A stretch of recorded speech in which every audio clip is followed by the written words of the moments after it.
Do we have anybody here that would consider themselves as like a budget person? Like you're kind of like the budget, aka you're just kind of like penny pincher. Penny pincher, penny pincher, penny pincher. Some people are pointing to their husbands, and that's awkward. Woo! We're gonna change this series. I'm kidding. So I think for the most part, I'm kind of one of those guys that like to just, if I don't have to spend money, I'd prefer not to. I'm actually one of those guys that think I can do everything. And sometimes it's a blessing, sometimes it's a curse. So my wife, before we moved to Rohnert Park, she said, baby, I want a farm table. And I was like, I looked online, they're about $2,000. I was like, babe, guess what? I can make it. So I did, and I made it for $100. I made a farm table for $100, and no one believes me that I made it, and it's good. Come on. Tell the truth, shame the devil. And so I made that, and so that was a great decision on my ability to pinch pennies. That was great. Now there's sometimes though when I do that and it gets me. For instance, 2 summers ago, my family and I decided to go camping. My wife didn't want to go, so she's like, hey, you guys should go camping. So she sends myself and my son and my daughter to go camping. But here's the deal, like as I said before, I'm not really like the outdoorsy type of guy. Like I pretend like I am. Like I wear camo, but that's about it. And so I had no camping gear whatsoever. So I went on Facebook. I was like, hey, does anyone, this is me typing, does anyone have any camping gear? I need some camping gear. And so a lady from our church, she's like, yeah, I have some. And she had we didn't even have sleeping bags. She gave us sleeping bags and propane stove and tanks and just other things. I don't know really what it was for. But then she said, here's some air mattresses. She said, here's some air mattresses, but I don't have an air pump. And I said, listen, don't you worry, because I've had asthma all my life and I got lungs of steel. Like I'll blow up the air mattress by myself. Don't even worry about it.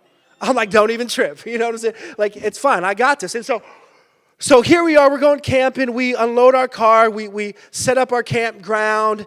And then we finally get to the air mattress part. And my kids are there watching me. They're like, Daddy, I want to go fishing. You guys probably, if you're here, last year I talked about going fishing with my kids. And that was another experience that was horrible. But they're like, Daddy, we want to go fishing. I was like, just chill. I got to blow up this air mattress, okay? Let me back up. So my wife said, hey, babe, you should go buy an air mattress, right? And I went to go look. They were like $40. I was like, one time use $40. I don't think so, okay? So fast forward, we're back. My kids are waiting for me. And so I'm like, kids, let me just blow up this air mattress real quick. And so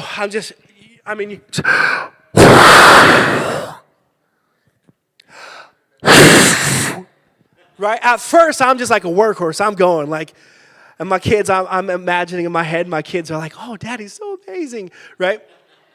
Eventually, I get to that place where like I lose air and I start just blacking out. Like, I'm like, okay, what?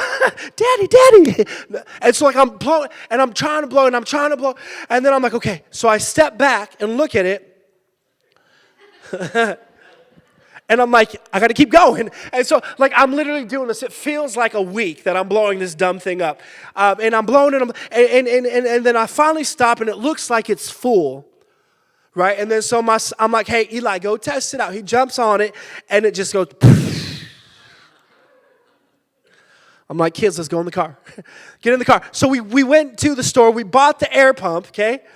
Came back, connected the air pump.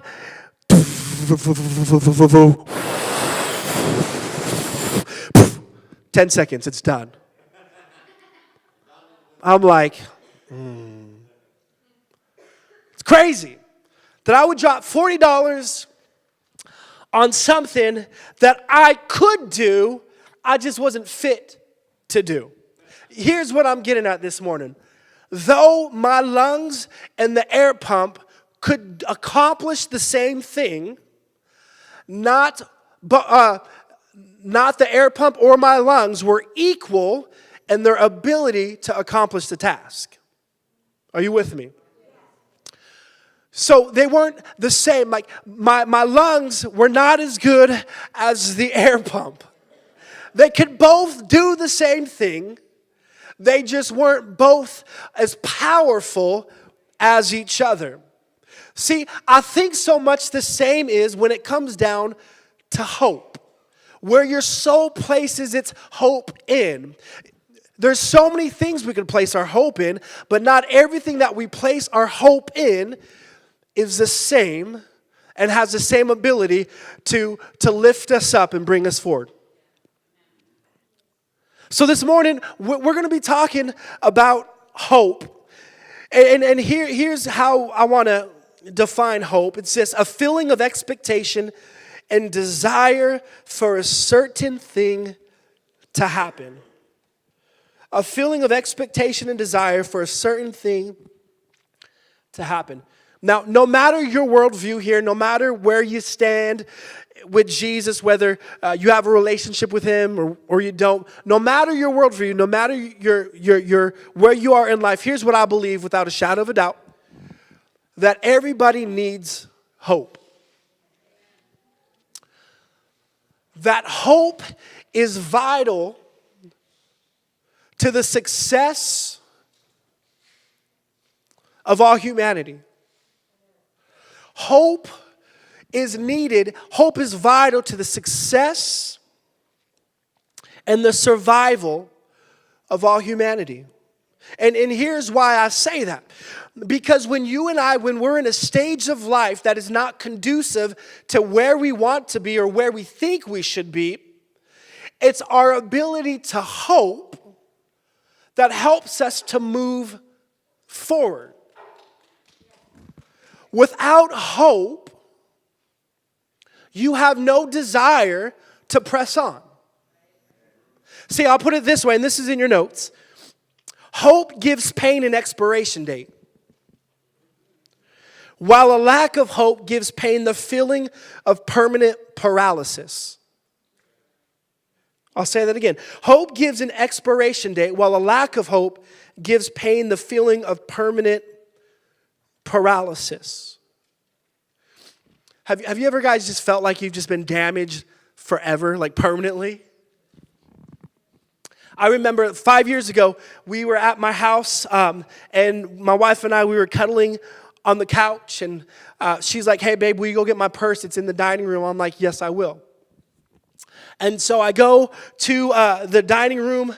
The lights are off. It's pitch black. That was with a P. It's pitch black in the room, and rough crowd today.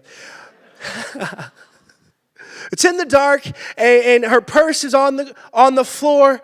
And let me just preface this with this: I am a diva by nature, and so let's continue the story. And so so here's the purse on the floor. I reached down to go grab it. What I didn't really take into account was our black chair that was in the dark that you can't see because it's black and it's black inside. And I hit my eye, pop, right on the edge of the chair. Instantly,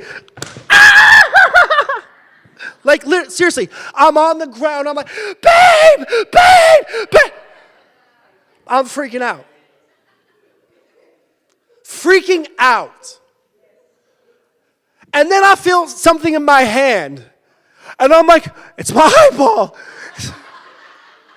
You laugh, but it hurt. And so now I'm curled in fetal position on the floor, screaming. I think my eyeball is in my hand. Like, babe, my eyeball fell out. And I'm one of those like bipolar injured people too. Here's what I mean with that. I'm like, babe, help me. And she comes, and she's like, babe, what's the matter? And then I'm like, get away from me, it hurts.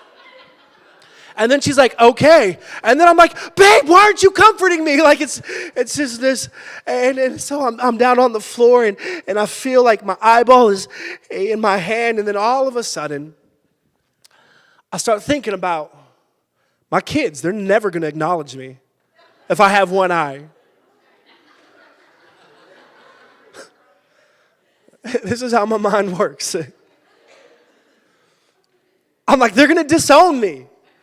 They're going to be like, I don't want a dad that has one eyeball. Right? In that moment, I was losing hope. And then I said, my wife.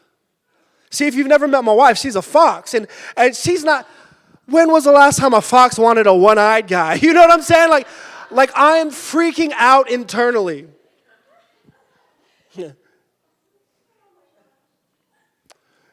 And I'm down there and I'm thinking, man, this is no good. My eyeball's out. My life is over. Obviously, it wasn't out. I don't know what was in my hand, but it wasn't my eyeball. But what's amazing to me was that in that moment of me losing hope, I allowed myself to paralyze any potential that I had permanently.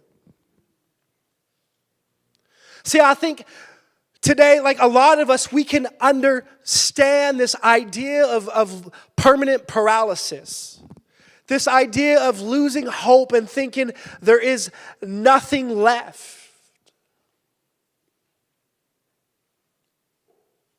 Getting to that place in life where we feel like what was once hope, now all of a sudden it feels like God will never. I can never. This will never. And you can go ahead and fill in the blanks. And all of a sudden, the hope that was once hope, it now turns into this word called never. And never is a dangerous place to be in. See, the thing that I've learned about never is that it doesn't only just affect your past and your present, but never has the potential to affect your future. If it never happened in the past, if it hadn't happened today, it's probably never going to happen tomorrow. If God didn't answer my prayers in the past and He didn't answer it today, then He's probably not going to answer it in the future. And all of a sudden, hope turns into never. But here's the good news, and this is what I want to encourage you guys with, is that if you have found yourself in that place of never, that place where you've lost hope, or you're beginning to lose hope, this morning I want you to give yourself permission to once again hope again. But hope in the right thing. There's this king in the Bible, his name was David, and I love David because David was he was a person just like you and me. He wasn't like walking around like, oh. Right, like he was a messed up dude. He had issues. I'm like, hey, sign me up. That's great news. And so here's this King David. He understood the ups and downs of life. He understood what it means to be on the mountaintops. He understood what it meant to be in the valley. And here's this guy, David, and he says like this most beautiful thing in Psalms chapter 30. It starts off as an exaltation and exhortation to God. And he gets to verse 5 and he says this: weeping may last for the night, but joy comes in the morning. Weeping may last for the night, but joy comes in the morning. This idea that when your hope is anchored in the right place. Track with me. When your hope is anchored in the right place, no matter what's going on around you, you can know, you can have hope that in the morning, joy will come again. And that's what hope does. That's what hope anchored in the right thing does. That in the midst of the hecticness and the craziness of life, when your soul is anchored in hope, the right hope, you can make it through. But that leads me to this. Not all hope is equal. Just like my lungs and the air pump. Some of them could get the job done, but there's one that's going to make the job better. It's important to understand where your hope is.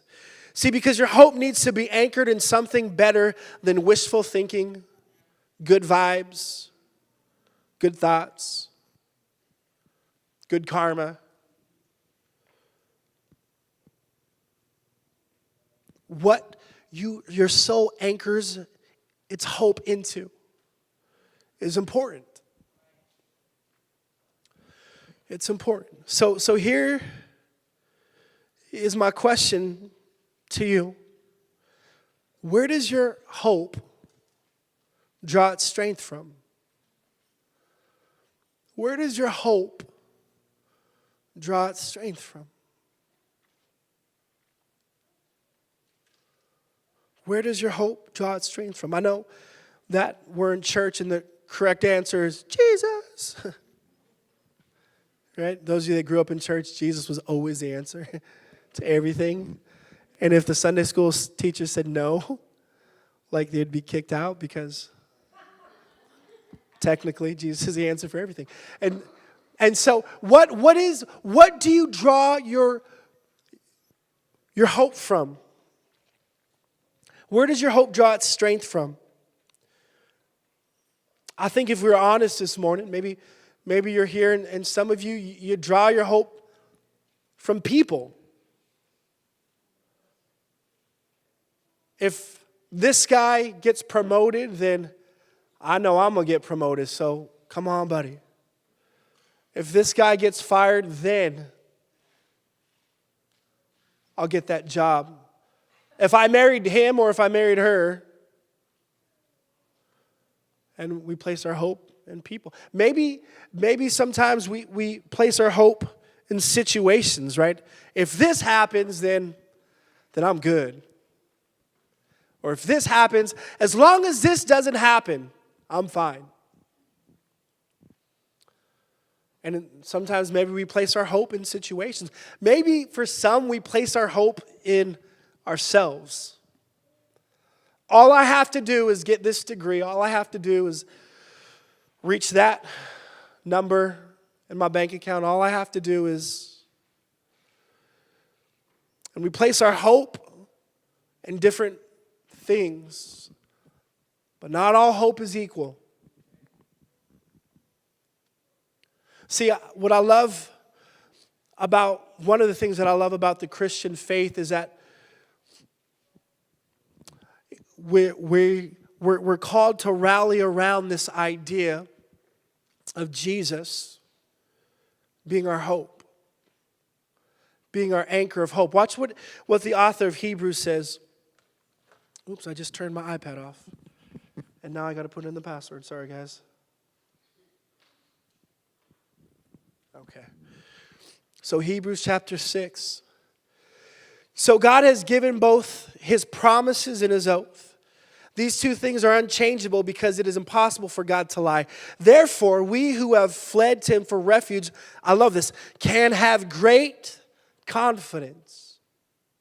Hey, you guys can have great confidence. I could have great confidence as we hold to the hope that lies before us. This hope is strong and trustworthy, is a strong and trustworthy anchor for our soul. A strong and trustworthy anchor for our soul. I love that our hope can have great confidence in Jesus. In this hope that is an anchor for our soul. Now this morning as we land the plane, I want to spend the next couple moments giving you, I wrote it down on your notes as 3 perks. 3 perks to placing your hope in Jesus. And it's found out of this story of this lady who needed hope. She needed a lot of hope. And so we're going to try to pull 3 perks of placing our hope in Jesus. And so the story is found Mark chapter 5. It's a very familiar story. And here it says this. A woman in the crowd had suffered for 12 years with constant bleeding.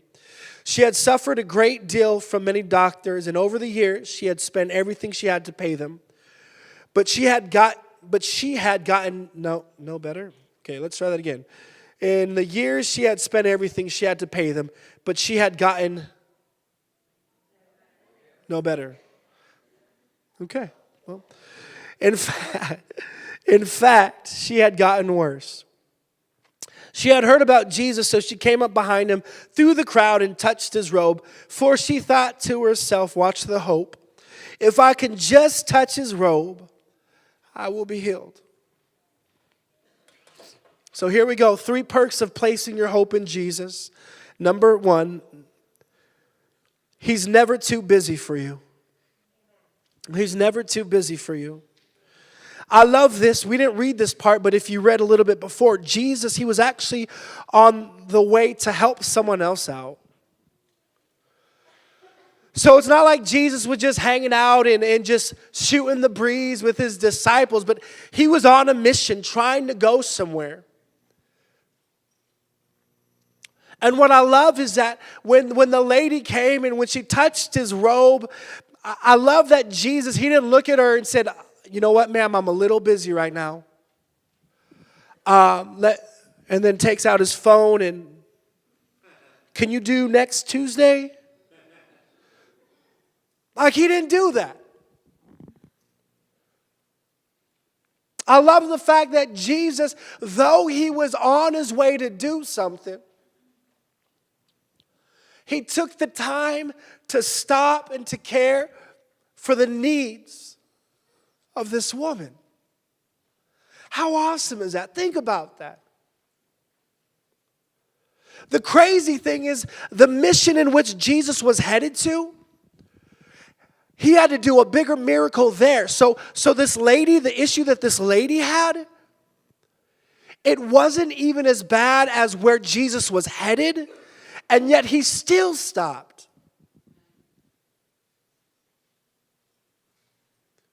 Listen, I don't care how big, how small your issue is. He's got time for you. You can place your hope in Jesus because he's not too busy for you. He's got time for you. For whatever it is that you're going through, he's got time for you.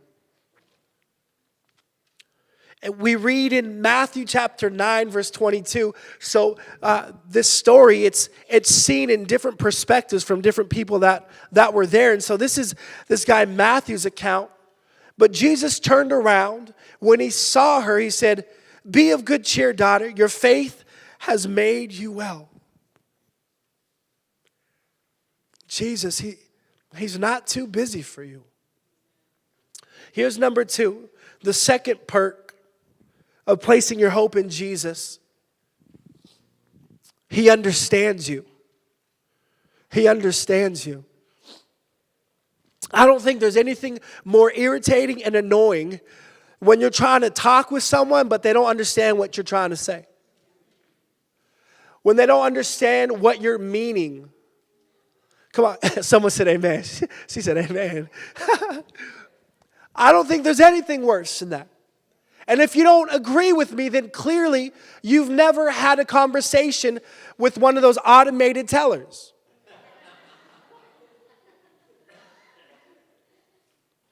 Thank you for calling. How can we help you? I would like to schedule an appointment. I'm sorry? I would like to, and have you ever noticed when people, you always know when someone's talking to an automated receptionist because they talk louder.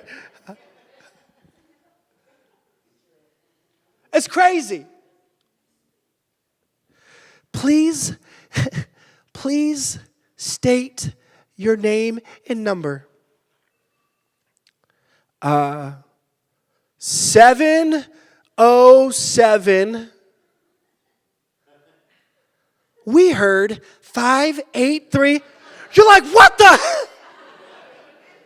Come on, it tests you. By the end, you're like, I better not catch you on the street.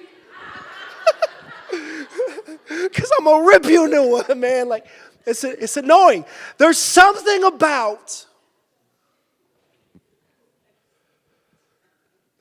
when people don't understand what you're saying, what you're going through. One thing that I love about Jesus is that he understands what we're going through. He understands that in the world and culture that we live in, there's so many things that can take our attention from us. And he understands. In our story with the lady with the issue of blood, the Bible says that before she even went to Jesus, she went to every doctor that she could have. She spent all her money on a doctor trying to figure out what her issue was. Here, let me break it down.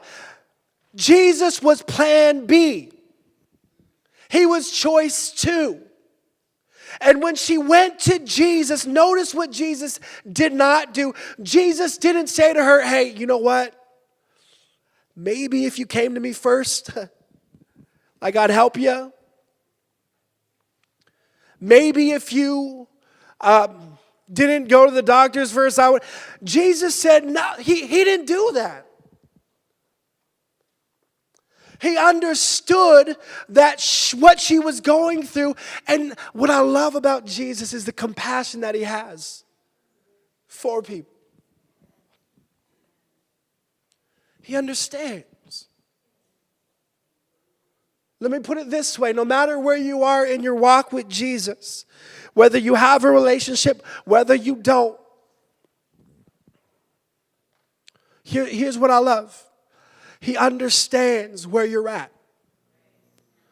I love what the author of Hebrews writes in verse 4, or chapter 4, where he says, we do not have a high priest who cannot sympathize with what we're going through. But he's been tested in every way, shape, and form that you and I have, and yet he has not sinned. Jesus understands what you're going through. Jesus is the high priest in this passage. He understands it because he's gone through it. He's been tested and yet he did not sin. He understands what you go through. He understands what I go through. And he still wants us to anchor our soul in him. That's amazing to me. So we're talking about 3 perks of placing your hope in Jesus. Number 1, he's never too busy for you. Number 2, he understands. And here's number 3, and this one speaks to me so much. He's not intimidated by your situation. He's not intimidated by your situation. Have you ever tried to pretend like you didn't hear someone say something or do something just because you're like, I don't know how to handle the situation? No, I've done that. Maybe accidentally to one of you guys. You're like, I have this issue, Pastor, and I'm like, praise Jesus. What? Like, I'm kidding. But this idea, like, of just being intimidated by the situation, like maybe just, have you ever felt like, man, there's no way that I can handle this. There's no way that I can help in this situation. I don't have the answers for the situation. Have you ever been there? And because you felt unqualified, you kind of just walked away and maybe brought someone else to come along and to help out. What I love about Jesus is that Jesus is never underqualified. For whatever you're going through, he's not underqualified. He's not intimidated by what you're going through. He's not intimidated by your situation. He's not intimidated by your past. Come on, somebody. The things that you've done in the past, it doesn't scare Jesus off. The anxiety that you deal with, it doesn't scare Jesus off. Those issues that you're dealing with, it doesn't scare Jesus off. He's not intimidated by what you're going through.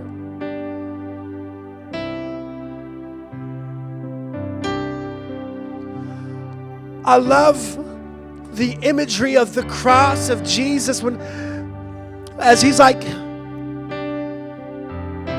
because to me, you know what Jesus is saying to me when I think of him on the cross with his arms spread open?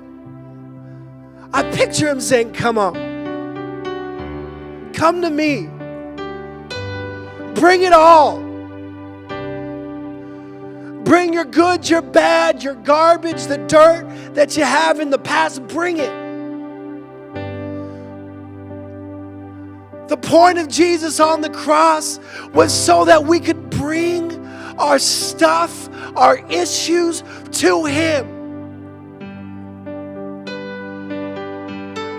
Come to me.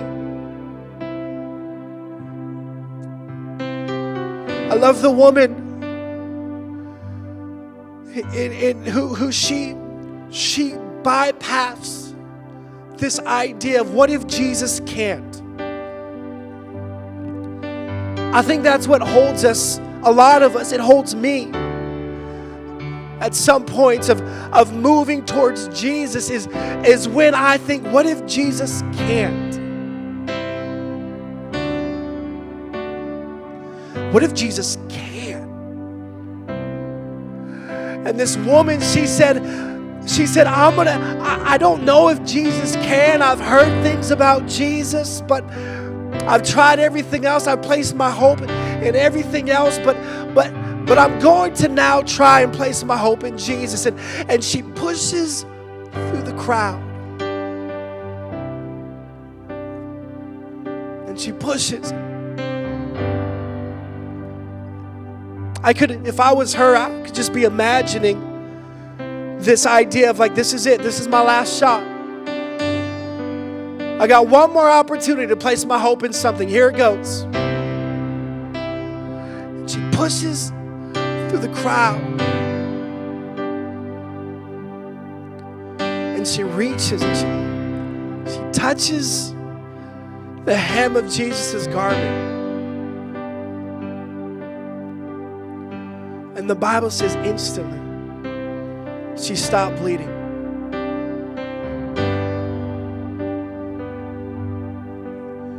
This morning, as we close, whatever has kept you from running towards Jesus, whether you think that you're unworthy, whether you think that religion is dumb, wherever you are, He's waiting. He's waiting to run to you, for you to run to Him. He's waiting because He wants you to know He's not intimidated. He's not intimidated.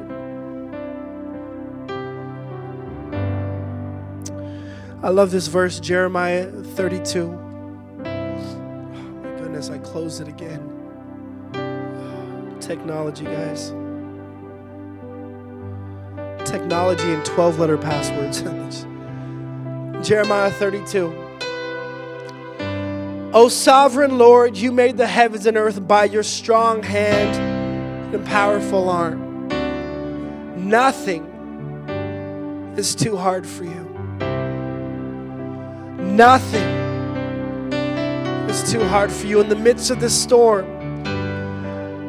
your soul can find hope in Jesus.